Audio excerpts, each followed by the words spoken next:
반갑습니다. 11월 4일 월요일 큐티 스케치 시간입니다. 오늘 본문은 시편 65편 1절부터 13절까지의 말씀입니다. 오늘 본문은 이렇게 시작합니다. 하나님이여 찬송이 시온에서 주를 기다리오며 사람이 서원을 주께 이행하리이다.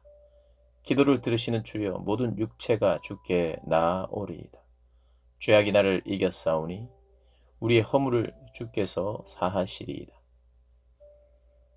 오늘 본문은 감사시의 하나인데요. 감사가 주제이죠. 감사하는 내용과 찬양하는 내용이 비슷할 때가 있습니다. 찬양이란 것은 어떻게 보면 좀 더 포괄적인 거죠.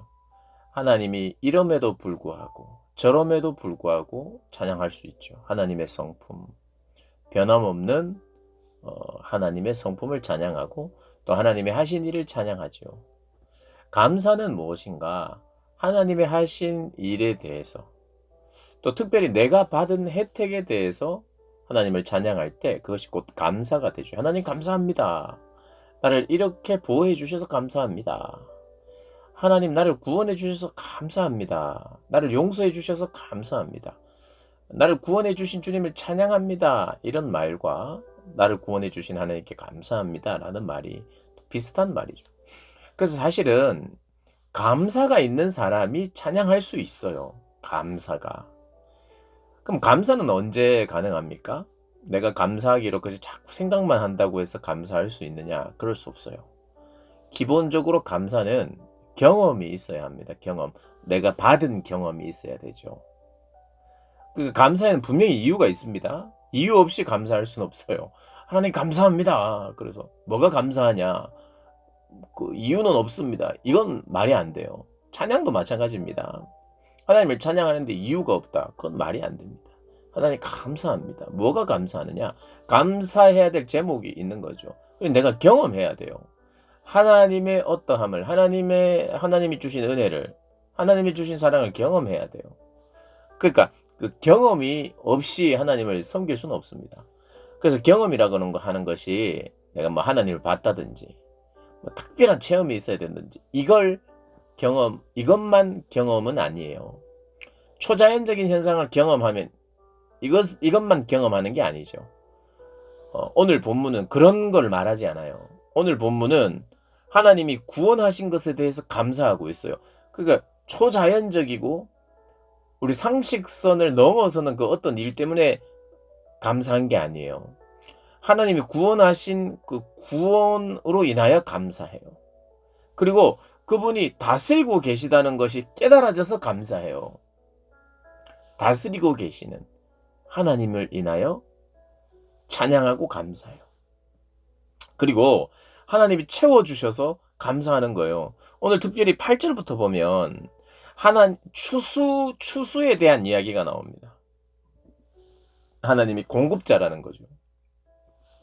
추수의 경험이 있어야, 그래서 하나님이 이 모든 것을 주셨습니다라는 고백이 있어야, 그런 생각이 있어야, 경험이 있어야 하나님께 진짜 감사할 수 있어요. 그 경험 없이는 감사할 수 없는 거예요. 그래서 내가 경험이 없으면 경험할 수 있도록 하나님 앞에 간구해야 돼요. 깨달을 수 있도록 하나님이 정말 구원자이시고 통치자이시고 공급자이심을 내가 경험하고 깨달아야 돼요. 이미 경험하고 있는데도 불구하고 그것이 하나님으로부터 온 것인지 모르고 있다면 그것도 제대로 된 경험이 안 되고 있는 거죠. 그러니까 하나님의 사람, 하나님의 백성은 하나님에 대한 경험이 있어야 합니다. 그리고 그 경험을 하나님 깨닫게 하심으로 말미암아 내가 고백할 수 있는 거예요. 특별히 추수도 내가 심고 물을 주고 기다리고 하나님이 태양과 비를 내리심으로 말미암아 시간이 지나고 때가 되어서 열매를 맺혀서 내가 거둬들일 때 하나님 앞에 진심으로 감사하죠. 하나님이 추수할 수 있도록 하나님이 하셨습니다. 라는 고백을 하는 거죠. 이것을 누가 주셨느냐? 하나님이 주셨습니다. 하나님이 나의 공급자입니다. 이렇게 고백하는 겁니다. 그리고 하나님은요, 우리 죄도 용서해 주셨잖아요. 그러니 하나님의 죄 용서에 대한 감사도 있는 거죠. 우리가 그래서 하나님을 바라보고 하나님을 찬양할 때는 나의 죄를 용서하신 것도 감사하고, 그리고 실제로 또 용서를 구하고, 그러면서도 하나님께서 부족하고 연약하고 또 약하고 악한 우리를 하나님 깨끗이 씻기시고 또 하나님의 좋은 것으로 채워주시는 하나님인 걸 우리가 경험하고 그렇게 고백하는 거죠. 그래서 오늘 시편은 그런 것입니다. 여기에 나오는 하나님의 네가 아는 하나님에 대해서 세 글자로 이야기해봐라. 그렇게 한다면 어떻게 오늘은 이렇게 표현할 수 있죠.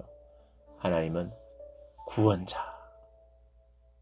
두 번째로는 하나님은 공급자. 필요를 다 채워주시니까. 공급자. 또 하나님은 온 땅을 다스리니 통치자. 세자로 가능하겠죠. 첫 번째는 무엇입니까? 구원자. 또 혹은 주권자. 통치자. 또 공급자. 이렇게 우리가 하나님을 표현할 수 있겠죠. 그것이 하나님의 이름에 합당한 하나님의 이름에 수식되는 거죠. 하나님은 공급자이신 하나님. 그 하나님을 찬양하죠.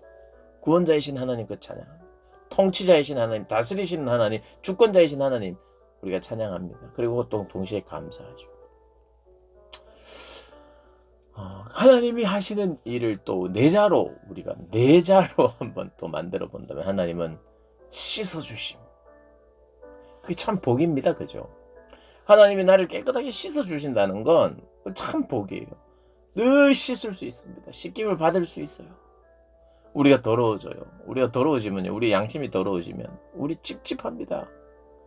싫어요. 씻고 싶어요. 그런데 깨끗하게 씻어주세요. 그리고 우리 날마다 씻어야 되잖아요. 그죠? 날마다 씻어야 되듯이 우리의 육체도 씻어야 되듯이 우리의 영혼도 씻어야 돼요. 우리의 마음도 씻어야 됩니다. 그리스도의 보혈로 씻어요. 그것을 씻어주시는 분이 누구냐? 하나님이시죠. 씻어주심. 내자로 씻어주심. 또 어떻게 표현할 수 있을까요? 채워주심. 하나님 공급해 주시니까 채워주심. 내자로도 표현할 수 있겠네요. 오늘은 세자, 내자로 하나님을 한번 기억합시다. 구원자, 통치자, 공급자이신 하나님. 그리고 나를 씻겨주심. 또 채워주심. 그 하나님을 기억하고 그 하나님께 감사하고 그 하나님을 찬양하는 저와 여러분 되시기를 주님의 이름으로 축복합니다.